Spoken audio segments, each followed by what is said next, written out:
Bonjour à tous. Eh bien, prenons un instant aujourd'hui pour lire et méditer un passage du livre du ciel de Luisa Picaretta. Au nom du Père qui m'a créé, du Fils qui m'a sauvé et du Saint-Esprit qui me sanctifie. Amen. Jésus, je me plonge en toi, dans ta divine volonté. Je m'unis à toi, je m'identifie à toi, je me fusionne en toi et je te laisse le champ libre complet sur ma vie. Prends les commandes de mon existence. Je ne veux plus agir selon ma volonté propre parce que je chute constamment. Ça ne va pas du tout. J'enténèbre mon âme de noirceur et de laideur, de péché. Je ne veux que toi, Seigneur. Alors vraiment, viens débroussailler tout ce qui se trouve dans mon cœur, tout ce qui résulte justement de mon orgueil, de mon ego, de ma volonté propre. Retire tout et crée vraiment un espace nécessaire pour que tu puisses t'y installer avec le Père, avec le Saint-Esprit, avec ton royaume, avec ton trône, avec tous tes attributs divins, tous tes actes divins, tout ce que tu es. Vraiment, remplis-nous à ras-bord, Jésus, de ta présence, de ta lumière, de ton amour, de ta puissance, de ta sagesse, de ton Esprit Saint. Viens vraiment, Seigneur. Nous voulons que tu occupes la première place, qu'il n'y ait que toi dans nos cœurs. Vraiment, nous voulons vivre bien, dans le dernier degré de vie de la divine volonté, le 4e niveau, pour que vraiment il n'y ait plus rien d'humain en nous, qu'il n'y ait que toi, qu'il n'y ait que du divin, et que vraiment que ta divinité puisse exhaler partout à partir de nos corps, de nos humanités. Oui, Seigneur, viens vraiment sanctifier toutes nos actions de ta présence, sanctifier toutes nos pensées, vraiment viens bénir et sois présent dans tous nos regards, dans chacune de nos paroles, dans notre souffle, dans notre respiration, sois vraiment présent dans nos battements de cœur, que ce soit ton cœur qui batte dans nos cœurs. Viens dans nos mouvements conscients et inconscients, que tout te glorifie et que tout soit fait par toi, pour toi et en toi. Vraiment, Seigneur, c'est ce que nous te demandons ce matin, c'est cette grâce de la vie dans ta divine volonté. Nous n'y arrivons pas tout seuls, Seigneur, nous avons vraiment besoin de toi. Nous sommes néants, nous sommes misères, nous sommes péchés. Et vraiment, le néant ne peut pas rester loin du tout. Alors vraiment, garde-nous dans ton divin cœur, enferme-nous, que nous soyons captifs bien, de ton amour et que nous puissions bien, être brûlés, que nos imperfections, nos vices, nos iniquités soient brûlés par ton amour, Seigneur. Nous voulons devenir des torches d'amour ici-bas pour te ramener des âmes. Alors fais de nous bien, des âmes expiatrices, des âmes réparatrices et que nos âmes bien, puissent être pour toi des refuges, des lieux de consolation et d'amour vraiment où tu pourras t'y sentir bien, où tu peux t'y sentir bien. Viens Seigneur, installe-toi vraiment dans nos vies et ne nous laisse plus nous éloigner de toi. Vraiment, enchaîne-nous à toi et donne-nous cette grâce de pouvoir nous souvenir tout au long de la journée et bien de faire des actes dans la divine volonté, de nous unir à toi.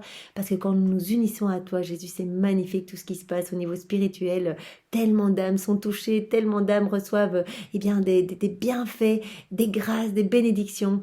Beaucoup d'âmes se sanctifient, d'autres se purifient, d'autres se convertissent, d'autres encore sont libérés du purgatoire. Donc vraiment c'est magnifique et nous voulons faire tous nos actes en union avec toi. Mais vraiment tu dois nous y aider, Seigneur. Tu dois vraiment tout le temps te rappeler vraiment par de bonnes inspirations, vraiment tout le temps te rappeler à nos mémoires pour que nous nous unissions à toi.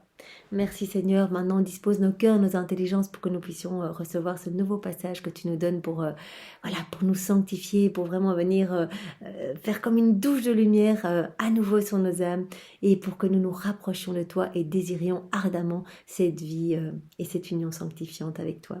Merci Seigneur, viens méditer à travers ma bouche et envoie sur chacun de nous ton Esprit Saint pour que vraiment nous puissions comprendre, mettre en pratique et que chacun de ces mots que tu as bénis puisse fructifier dans tous nos cœurs et te rendre gloire, Seigneur. Vraiment, c'est ce que nous voulons, c'est te rendre gloire à chaque instant. Alors, le passage que nous allons méditer est celui du 10 janvier 1921. C'est Luisa qui parle. Je m'interrogeais sur ce qui est écrit plus haut, donc vraiment ce que nous avons vu hier. Et je me disais, je ne sais pas ce que Jésus veut de moi. Néanmoins, il sait combien je suis mauvaise et bonne à rien. Remuant en moi, il me dit, ma fille, te souviens-tu, il y a quelques années, je t'ai demandé si tu voulais vivre dans ma volonté, et le cas échéant, de prononcer ton fiat dans ma volonté. Donc Jésus nous demande toujours, vraiment c'est pour cela qu'il attend notre autorisation. Quand nous faisons nos prières le matin, notre acte préalable c'est-à-dire qu'on va donner l'autorisation à Jésus d'agir tout au long de la journée en nous, pour que vraiment nous ne perdions pas des actes imbibés dans nos volontés propres. Louisa, il lui a dit, est-ce que tu veux me donner ta volonté ? Et si tu veux me la donner, eh bien tu vas me dire oui, tu vas me dire un fiat, que ta volonté soit faite, ça veut dire, eh bien tu vas me le dire dans la divine volonté, comme ça, vraiment uni à ma puissance, à mon éternité, à mon infinitude, eh bien ton oui va devenir divin, éternel et sera donné continuellement. Donc nous pouvons le faire aussi, Jésus. Nous voulons vivre dans ta divine volonté. Fiat, que ta volonté soit faite sur nos vies. Et vraiment ce que nous te donnons aujourd'hui comme autorisation pour agir dans nos vies, nous te la donnons dans ta divine volonté pour que vraiment eh bien, tu reçoives constamment cette autorisation et que tu viennes eh bien, défricher notre âme voilà, au fil de notre vie ici-bas. Voilà. Et c'est ainsi que tu as fait. Donc Louisa a donné son oui dans la divine volonté. Ton fiat est situé au centre de ma volonté et est entouré de mon immensité infinie. Parce que vraiment, Louisa a donné son oui imbibé dans la divine volonté. Eh bien, le oui de Louisa, le fiat de Louisa, le que ta volonté soit faite, se trouve vraiment au centre de l'infinitude de Dieu, vraiment de son immensité infinie. Si elle voulait en sortir, si elle décidait de changer d'avis et de finalement faire sa volonté propre, il pourrait difficilement trouver le chemin. Voilà, le petit oui qui a été donné est vraiment imbibé dans l'immense mer de lumière, des vertus de Dieu, etc. Et donc, ne peut plus sortir de là, puisqu'il vraiment il a été donné, imbibé dans la divine volonté de Jésus. S'il voulait sortir, eh bien, ce serait vraiment difficile de trouver le chemin. Aussi, je m'amuse de tes petites oppositions et de tes manifestations de mécontentement. Chaque fois que Louisa doute, etc., eh bien, qu'elle dit, mais tu sais, Jésus, sinon je vais sortir de ta divine volonté. Elle dit, mais moi je m'amuse de ça, c'est impossible, tu ne pourras plus sortir de ma divine volonté. Tu m'as donné ton fiat, tu l'as imbibé dans ma volonté, maintenant il est divin, il est éternel, il est continu, et tu ne pourras plus sortir, ce sera impossible de trouver le chemin. C'est ce que nous souhaitons tous, c'est vraiment rester constamment dans la divine volonté de Jésus pour arrêter de l'offenser, arrêter de lui envoyer des coups, des clous, parce que chaque acte fait dissocié de la divine volonté est vraiment une souffrance pour Jésus dans sa divinité. Tu es comme une personne, donc il s'adresse à Louisa, qui de par sa propre volonté se trouve dans les profondeurs de l'océan et qui, voulant quitter ce lieu, ne voit que de l'eau autour d'elle. Alors, voyant l'ennui que lui causerait sa sortie et voulant demeurer tranquille et heureuse, elle s'enfonce encore plus profondément dans l'océan. Ainsi, ennuyée par l'embarras de sortir de ma volonté, et voyant que tu en es incapable, lié que tu es par ton propre fiat, tu t'enfonces encore davantage dans les profondeurs de ma volonté. Il dit à Louisa, eh bien, moi je m'amuse de voir cela parce que en fait tu es vraiment imbibé dans ma volonté, toutes tes cellules, tes organes, tout ce que tu fais, c'est ma volonté. Et donc vraiment... quand bien même tu voudrais sortir de ma divine volonté, tu en serais incapable, comme une personne qui se trouve au milieu de l'océan et qui finalement sombrerait encore plus profondément dans l'océan à essayer d'en sortir. Et vraiment, voilà, finalement, comme cette personne au milieu de l'eau qui verrait que c'était impossible et finalement elle resterait tranquille et donc elle serait encore plus profondément imbibée. Et bien c'est comme cela. Voilà, tu es lié parce que tu as donné ton oui dans ma divine volonté. Tu es lié par ton propre fiat. Tu t'enfonces encore davantage dans les profondeurs de ma volonté. Chaque jour, tu t'enfonces un peu plus, puisque nous savons que chaque acte fait en union avec Jésus, nous illumine davantage, nous nettoie davantage et nous donne encore plus de lumière, plus de divin. Chaque acte, c'est plus de divin. Donc, nous ne manquons aucun, parce que vraiment, à la fin... nous serons complètement imbibés, chacune de nos cellules, de nos regards, tout portera vraiment le sceau de la divine volonté et l'empreinte divine. Donc c'est absolument magnifique. Cela m'amuse. Crois-tu que c'est une chose facile et simple de quitter ma volonté ? C'est pour cela que nous avons tous cette soif d'en savoir plus, de faire plus d'actes. Vous voyez, par rapport au début, nous voyons bien que le Seigneur a opéré un travail. Maintenant, c'est impossible de faire marche arrière. Voilà, on a vraiment pu vivre cette union avec Jésus. Jésus a brûlé beaucoup d'imperfections déjà. Il y en a encore beaucoup. Le travail est encore long. Mais vraiment, nous avons pu voir déjà dans nos vies tout le travail de Jésus. Et donc vraiment, il dit, une fois que tu es rentré dedans, que tu m'as donné l'autorisation d'agir, c'est très difficile après de ne plus revenir dans ma volonté ou de la quitter. Voilà, je pense qu'il parle vraiment des personnes qui sont au dernier niveau de la vie dans la divine volonté, comme Louisa. Alors, elle, c'est plus du tout possible de quitter la divine volonté. Nous, bien sûr, nous faisons encore régulièrement des sauts dans nos volontés propres, très souvent malheureusement, mais nous revenons quand même toujours à Jésus, à cette union avec lui, parce que vraiment, il y a quelque chose de magnifique et nous sentons bien la puissance et sa présence dans nos cœurs. Et donc vraiment, une fois que nous avons goûté à cette présence divine, à vraiment sentir Jésus qui agit à travers notre corps, eh bien c'est très difficile de retourner et de ne plus revenir. Crois-tu que c'est une chose facile et simple de quitter ma volonté? Tu aurais à déplacer un point éternel. Si tu ne savais ce que c'est que et si tu savais ce que c'est que de déplacer un point éternel, tu tremblerais de peur. Puisque Louisa a donné son fiat dans la divine volonté, eh bien son fiat est divin et éternel, et donc elle ne pourrait plus quitter la divine volonté parce que voilà, c'est un point qui est éternel, c'est un point qui est divin. Et il dit, ben voilà, si tu savais ce que c'était que de déplacer un point éternel, tu tremblerais de peur. C'est quelque chose qui n'est plus du ressort de Louisa, elle a donné sa volonté, tout comme la Vierge Marie. Voilà, ce sont des âmes offertes et le Seigneur eh bien, travaille à partir de ces âmes. Ce sont des âmes qui sont vraiment des instruments à 100% entre les mains de Dieu.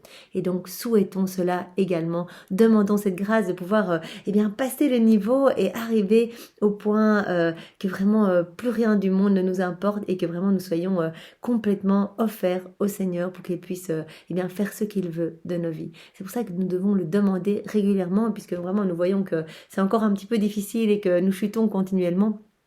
Eh bien que le Seigneur continue ses dépouillements, ses purifications pour nous amener eh bien, là où il voudrait que tous ses enfants se trouvent, c'est-à-dire à cette place initialement prévue d'être remplie à ras-bord de divin, que de divin, plus rien d'humain.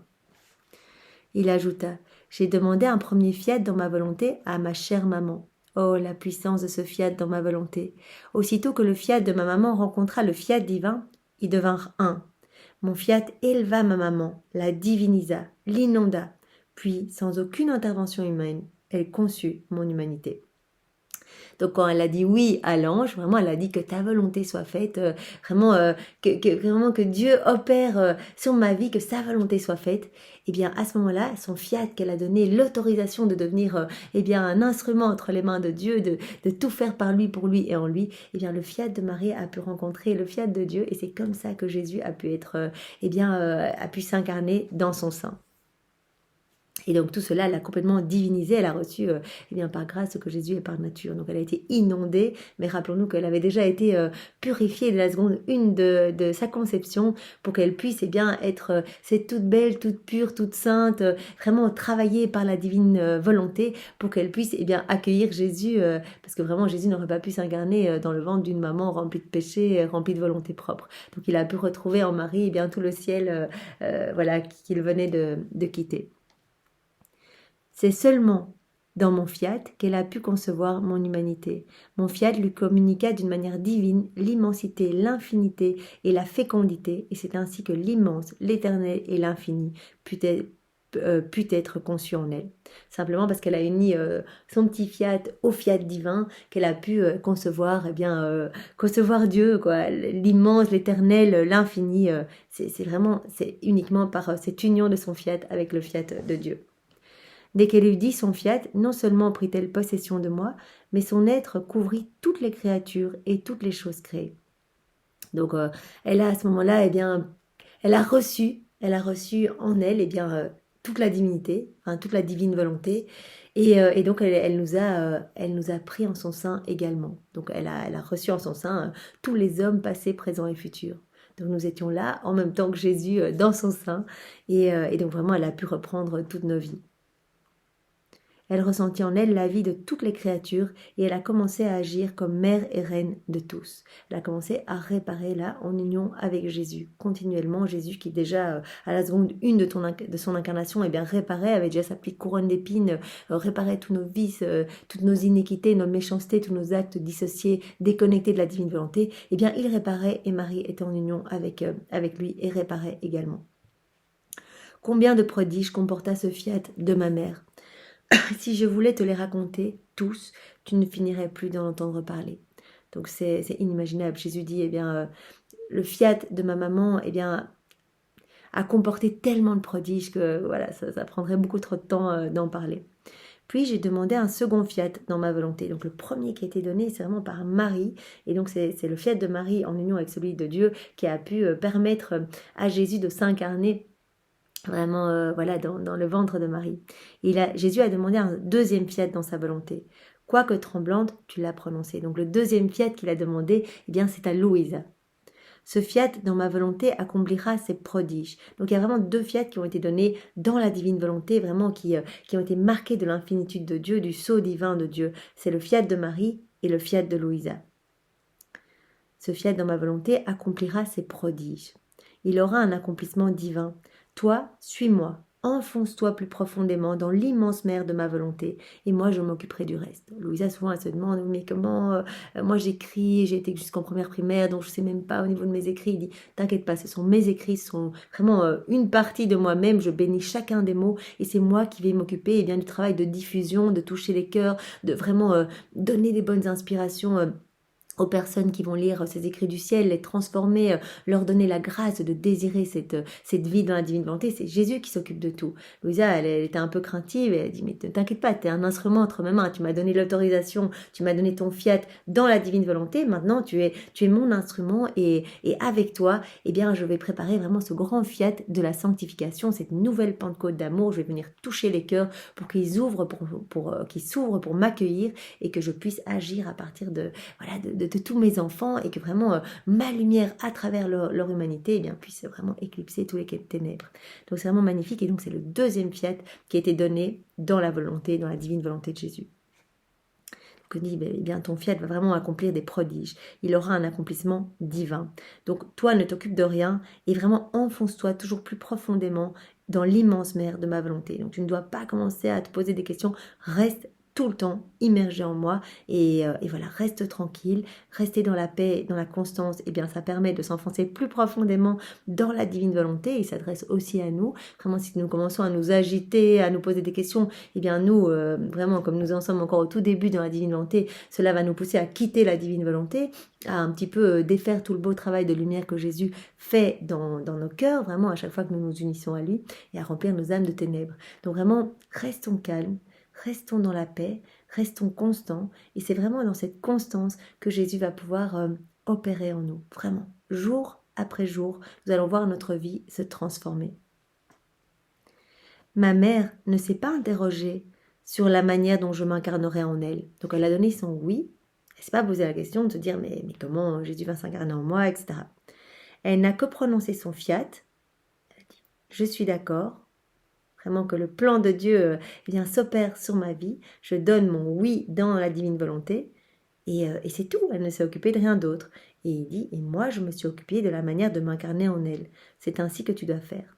Donc nous pouvons aussi dire, Jésus, nous te donnons l'autorisation dans ta divine volonté d'agir en nous, et vraiment, nous ne voulons plus sortir de ta volonté, nous voulons te faire confiance, et vraiment, nous te donnons juste l'autorisation. Et toi, tu vas faire le travail en nous, tu vas nous sanctifier, tu vas nous donner ici-bas la vie des bienheureux et vraiment tu vas nous faire grandir chaque jour un peu plus, vraiment dans le chemin de la sanctification. Tu vas nous rapprocher de toi et tu vas vraiment nous utiliser pour te glorifier, pour glorifier ton Père, glorifier le Saint-Esprit, pour te ramener des âmes, etc. Mais nous devons vraiment nous laisser guider. Si nous commençons avec des réticences, des interférences, à dire non, finalement tout cela, ça me paraît un petit peu, un peu trop grand, etc. Alors à ce moment-là, Jésus est contraint de se retirer. C'est comme si nous reprenions les commandes de notre vie en disant oui mais là par exemple j'ai une souffrance, je suis quand même obligée d'agir et hop on reprend les commandes et Jésus alors quitte. Malheureusement il est de nouveau mis de côté avec un coup de poing, un coup, une flagellation, une couronne d'épines selon nos mauvaises pensées, nos mauvaises actions, nos mauvais regards, tout ce qu'on aura fait de manière dissociée de la divine volonté. Alors le Seigneur nous dit non, laissez-moi agir en vous et vraiment la clé c'est l'abandon. Il n'y a vraiment pas d'autre clé. L'abandon, et bien sûr, pour s'abandonner, il faut devenir tout petit, il faut vraiment recevoir la grâce de l'humilité pour pouvoir vraiment mourir à notre volonté propre, cette volonté propre qui prend toute la place et qui nous pousse toujours à réagir, à essayer d'avoir le dernier mot, à essayer d'être performant dans ce monde, etc. Eh bien, le Seigneur nous dit, lâchez tous ces critères qui sont purement humains, que sont les hommes qui ont établi tous ces critères, lâchez tout, faites-moi confiance, et peut-être que vous marcherez un petit peu à contre-courant par rapport à ce qui se passe ici-bas, mais peu importe. Ce qui compte, c'est finalement que votre âme soit sauvée et que vous grandissiez, que votre âme s'ennoblisse, s'embellisse et que vous vous rapprochiez chaque jour un peu plus de moi et que vous viviez vraiment dans cette grâce de l'union sanctifiante avec moi. Donc merci Seigneur et vraiment donne-nous cette grâce, nous te la demandons. Et bien voilà. Merci Seigneur infiniment et sois loué, béni et glorifié dans ta divine volonté, au nom de tous, avec ton amour, tes adorations, tes louanges, tes bénédictions, et sois remercié avec tes propres remerciements, au nom de tous. Au nom du Père et du Fils et du Saint-Esprit. Amen. Soyez tous bénis, passez une belle journée. Au revoir.